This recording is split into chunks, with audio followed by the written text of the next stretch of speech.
Isn't it weird that our government just wants us to gloss over the criminality that's implied in the Epstein files? I thought about this. I was talking to my wife about it last night at dinner, and I semi concluded that these people are so detached, and I believe a lot of them may be so sociopathic that they thought that by releasing what they did release, they withheld. Remember, they withheld like half the files. There's still 3 million files that they were supposed to release that they didn't. Anyway, they thought that by releasing the least offensive, the least um, disgusting things that they did, that we'd be satisfied and move on. And that just tells you how sick the people who are in charge are. I don't know how else to interpret it because if you look at what's in there that they did release, that they thought would be, I don't know, the least likely to outrage us, that they thought that we would move on. And Trump has said it. It's time to move on, and the it's really strange. It's really offensive to us, but I think most importantly, it's like really concerning because what does this say about the people who are in charge of carrying out justice? Just think about that. So, I want to talk about this. I want to dive into this because this has really been bothering me. And I know it's been bothering a lot of people, and it's something that's been on my mind. And I find this Substack to be somewhat of an outlet. Before I go on, I want to ask everyone because I don't remember to do this ever. So, I try to remember now. If you haven't subscribed, go ahead and subscribe to this Substack if you like it. If you don't, obviously you don't have to, whatever. But I want to get into that. So, it's been about a week now since they released 3.5 million or 3 million new files as part of the Epstein Transparency Act, something that was pushed by Representatives Thomas Massey and Ro Khanna, a Democrat and a Republican. I think there's a lot of silver linings there in the fact that they made that happen because the powers that be and even Congress and obviously the president, he didn't want that to happen. He fought it tooth and nail. Somewhat of a reversal from his campaign promises, as were a lot of things now. We're learning that mm, that Trump lied. I guess I don't know how you call it. That he lied or he went back on his promises. And I know that most of the people who listen to me and read my writings or whatever or follow me, all two of you and whatever, it's like you're Trump guys. I get it. I'm a Trump guy. Look, I even bought the mug here. This says legend. It's kind of worn off. I guess it was a cheap mug, but it's his mug shot. Remember when he was booked in prison or whatever, or for jail, and that was a big deal. And it's like you could see that they were going after him. So there's a lot of questions around what in the world is happening with Trump. I think there's a huge element of that regarding Epstein. And I used to think that he was telling the truth when he said, "Look, I had nothing to do with any of this or whatever." And for a long time, I resisted and said, "Look, I know he was friends with him, and they spent a lot of time together." But it seems like the more time that goes on, the more allegations and indictments. There are indictments claiming that he committed rape and pedophilia together with Epstein and whatnot. I obviously have no idea if they're true, and they were retracted to some degree. At least the one is it Katie Johnson or what?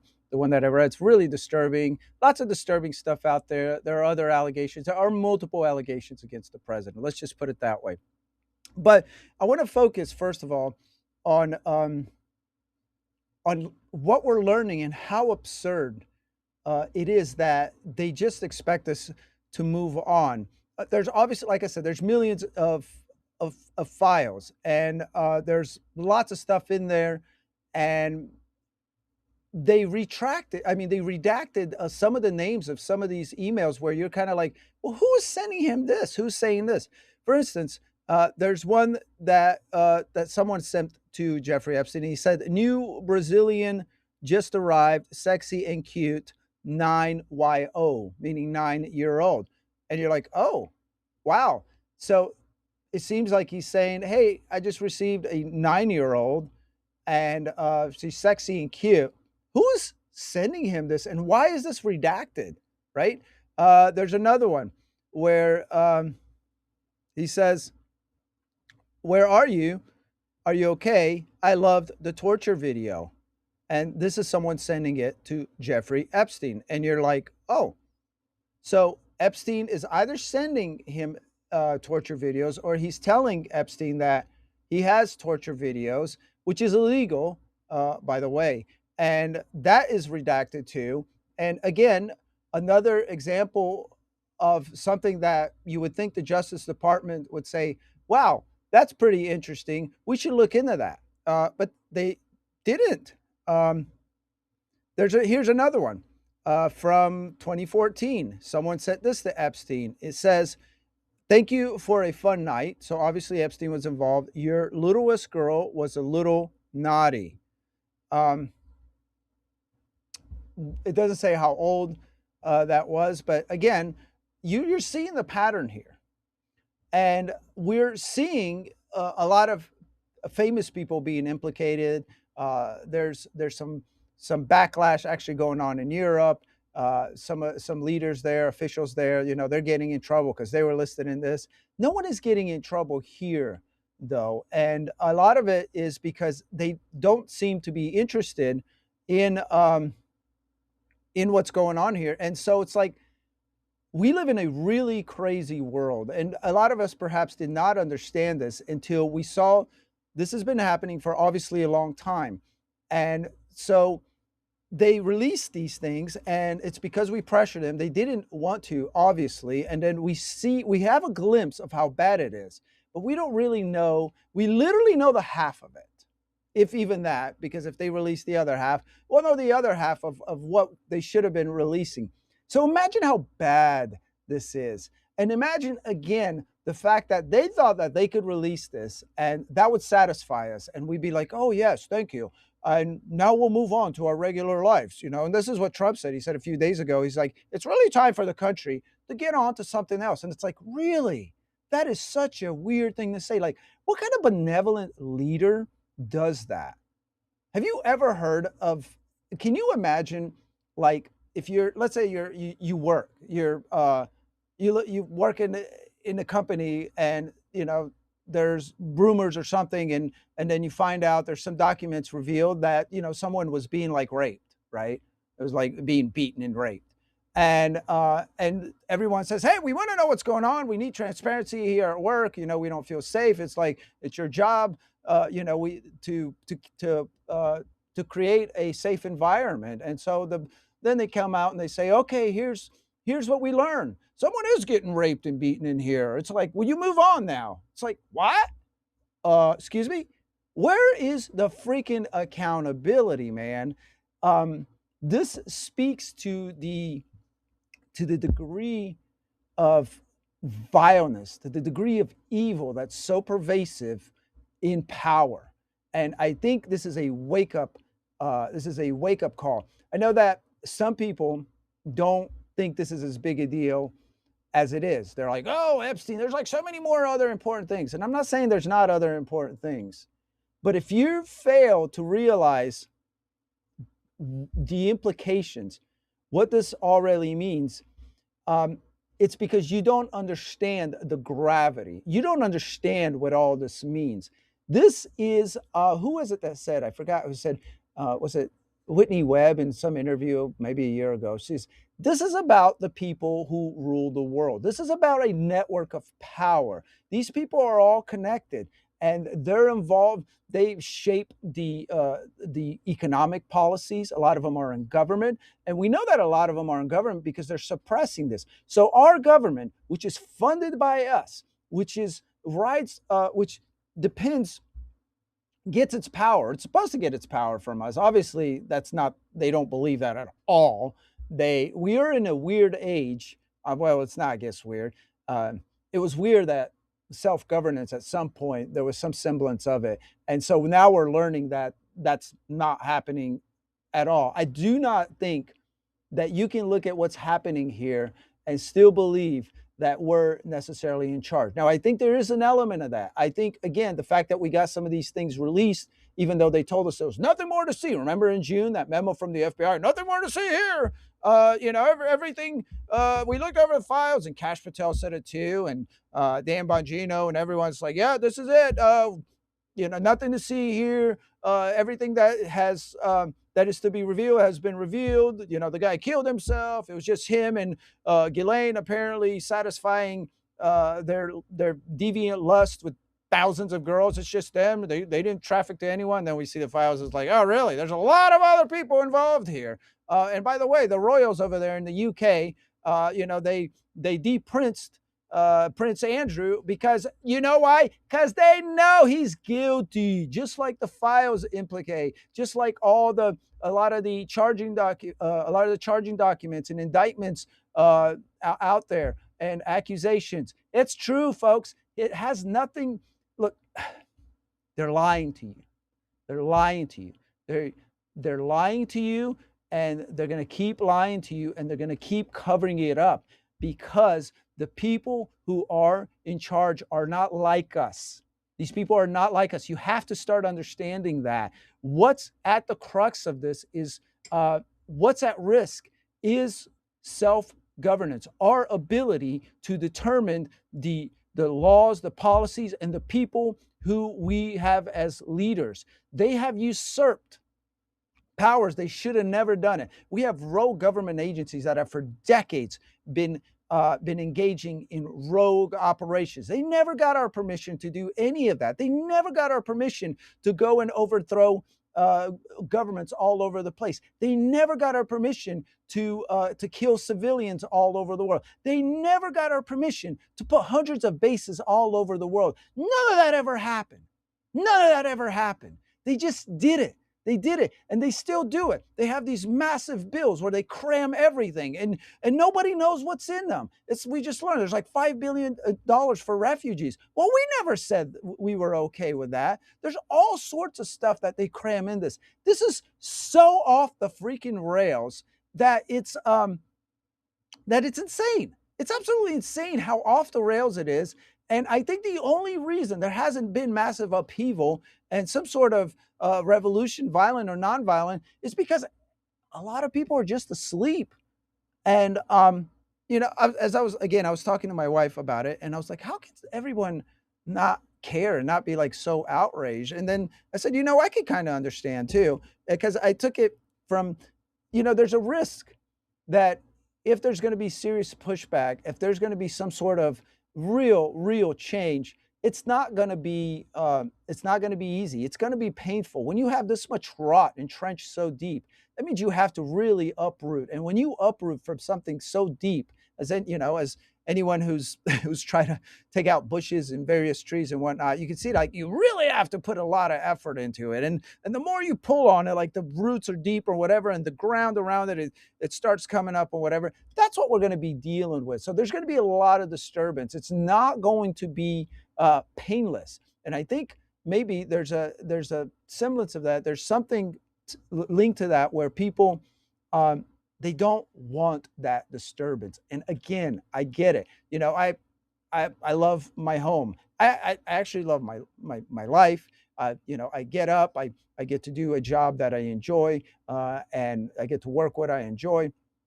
And I have a family that I love. I have a little bit of land out here in one of the greatest states in the Union, the Commonwealth of Kentucky. I have some animals, and I got a couple ponds and whatever. And my family's been kind of moving nearby, and so it's like I enjoy life. I get it. I like electricity. Everything, all the perks and the luxuries of the American life, of the Western life, I really, really appreciate. Now, I don't agree with the way some of the things that are happening. I certainly think there's a lot beneath the surface that is not as it seems. I rail on about food and things like that. I covered agriculture for a long time out in Montana, and that's when I started to really realize that we're basically being poisoned. So I'm not cool with that. So there's other steps I take to kind of offset the elements of society that are not good for us, that people may see as a luxury or something that's good for us. But what we need to realize is that things are not as they seem. Just like with the food element, right? With the food, you go on the shelves and it's FDA approved, and now we continue to learn like there's various poisons. I think there was one where it's like rodent crap was in some of like Pringles and various other candies uh, that were pulled back, that were recalled and things like that. That's kind of how this is. On the surface, maybe it looks like the people who are in charge or whatever, like they're supposed to carry out justice. You have the Justice Department, and they're out there and they're saying we're arresting bad guys or whatever. And sure, they're arresting some bad guys, but they're not going near this thing because, um, well, because I think it's so rotten that they can. That perhaps if the closer they get to this thing, the more you realize that that's not the ultimate power. The Justice Department has a ceiling.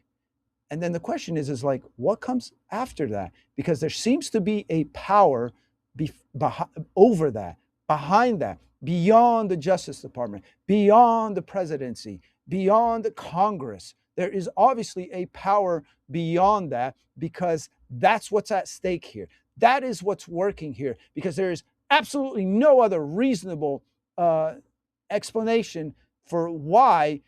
You can look at all these files, you can look at all these implied crimes and say, nope, it's time to move on. We gave you the files, and this is what Todd Blanche said. He said, look, he said there's a lot of correspondence, there's a lot of emails, there's a lot of photographs, but that doesn't allow us necessarily to prosecute somebody. Do you realize how absurd that is? No one's saying prosecute. We're saying investigate, and if there's prosecution merited, then you move on. Clearly, you have documents implying that there is a massive amount of criminality that was committed. So how in tarnation can you tell us that there's nothing to see here? That's what they're telling us. Trump said, I really think it's time for the country to get on to something else. We don't think so, Trump. We don't think so. It is absurd that he thinks that. It just tells you how removed he is, and in some sense, I think how sociopathic. I have my theories about Trump. Unfortunately, I've arrived at him reluctantly. Again, I like Trump. I used to like Trump. I used to think that he was for real. I think there was an element for real. I think what's happened is his past is being leveraged against him. I think he did do some bad things in the past, and I think that he did some illegal things in the past. I don't know if he necessarily committed pedophilia or whatever, but he did some things where somebody said, hey, look, man, if you don't quash this, you're gone. You're going to be a goner. The truth about you is going to come out. I think that's kind of what we're dealing with. I also think we're dealing with the fact that he's got donors and friends or whatever who are implicated. I think there's all sorts of pressure on him, and that is part of the reason that he wants us to move on. So the big question is, what do we do about it? It's something I think a lot of people, they feel powerless. And I always say, it's like, well, that if you feel powerless and you want to just sit there and not do anything, that's kind of, first of all, that's kind of laziness. But secondly, you are going to be powerless, And so what that means is that you are going to live in the society that is shaped by someone else. There's the old Parada 80-20 rule, which basically says that 20%, whatever context, if you look at company context, whether it be, societal context, leadership, things like that, the idea is that 20% of the people kind of do everything and 80% kind of follow along. The first time I heard about it was I was sitting in a class in Nashville. It was an agent, my former agent, actually. What was his name? McGregor. My former book agent, I had chased him down. This was before he was my agent, so I chased him down. He eventually became my agent for a book that I wrote. And so he told me about the 80-20 Parada rule in the context of book publishing. And the idea was that essentially 20% of the authors pay for everyone else. Like they're the only ones who make money, and the book publishing companies lose money on everyone else. And this is something that that is applied in general. So there are two things that you may want to, there's one thing you may want to ask yourself considering this. Are you in that 80% of people where you're basically just going to be a follower, where you are going to live in the world that is going to be shaped by the other 20%. And it doesn't even have to be 20%. Apparently, there's the popular belief that 3% of patriots are what carry the American Revolution to victory. So I don't know how they came to that, and I don't know if it's 3% or whatever, but it's a small percentage, and you're never going to have everyone get on board. But I think you can get a whole lot more people on board than we have on board. So the idea is to awaken as many people as you can. And if you run into someone who's like, you can tell like they're not going to be part of it, then don't waste your time. Don't waste your time. But there's a lot more people to be awakened. And then we got to put a lot of pressure. And I don't know what that pressure could look like. That pressure could look like a myriad of ways. But we saw what it looks like when we got what we got, these 3.5 extra files, 3 million extra files. Those weren't supposed to come out. Okay. And they did because we exerted a lot of pressure. And then you had people like Thomas Massey, Ro Khanna, and Nancy Mace, and Lauren Boebert, and MTG, who unfortunately gave up, uh, uh, who did not cave into the pressure. You cannot cave into the pressure. So you have to create a lot of pressure because that seems to work. Now, we don't know where this is going to end. We don't know what's going to happen. Is there going to be accountability? Everyone who's paying attention is kind of like, probably not. And I think there's I think there's a good chance that that's going to be true.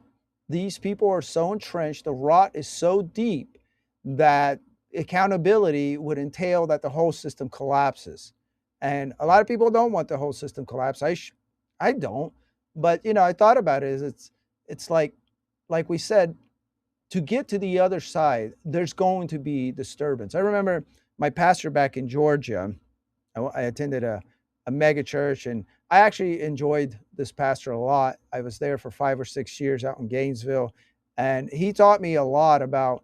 I learned a lot about perseverance and things like that. It was kind of like Christian Christian self-help in some instances. And I know that doesn't sound flattering and whatnot, but it kind of worked. It kind of worked. And he told a story about the guy who broke the sound barrier. I forget his name. But before he broke the sound barrier, there were several others who tried. And every time before you would get to it or you would approach it, the plane would shake and there'd be lots of turbulence. And, there was fear that the whole thing would collapse or whatever and fall apart. But eventually one guy did it. He broke through, and then everyone else did it. And he got through that turbulence and he powered through it, literally powered through. And so I think that's what this has to happen. We have to power through it, because the alternative is we are going to continue to be living and ruled by these people who are sick.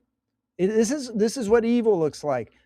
For a long time, especially here in the West and especially in the United States, if you've been in the Christian environment all your life, you've always known that there's evil, and you read about it in the Bible and whatnot, and there's all these references to evil and whatnot, but it seemed distant, and it still seems distant to a lot of people. I think it's an abstract, like, yeah, there's evil, whatever, but it's like in this other dimension, or it's like an old timey thing, or it's like somewhere off, and maybe some people are evil, and there's some people in jail here and there. Those guys are pretty evil, whatever. But no one ever comes to the conclusion or to realize that the evil may be in the highest echelons of power. They may be in so sick, so dark, so deep. We're talking about occultism. We're talking about pedophilia. We're talking about murder. We're talking about like infant killing and things like that. There's a good possibility that kind of thing is happening amongst the most powerful people in your government and in governments all over the West and possibly even elsewhere. And so let that sink in, because that seems to be a lot of the implications that we're seeing in these. And I know there's going to be some people like, oh, they're allegations, they're hearsay. And it's true, obviously. But we've been hearing this say, and we've been hearing these allegations for a long, long time. There are judges who have talked about former CIA agent, I forget his name, and I reported on this before, and he's now a judge somewhere. And he talked about how the human trafficking element, and there's a sick element. Well, obviously it's all sick, but there's a darker element to it where there includes like drinking blood that comes from stressed children and things like that. The EA agents, other have come out and talked about this. This is happening, folks. I I I I reluctantly believe this, and I think anyone with a good sense of what's really going on cannot not conclude that this is happening. This is how dark things are. You have to realize this Epstein saga is a glimpse into how dark and evil the people in power in our government, in in tied to our government are.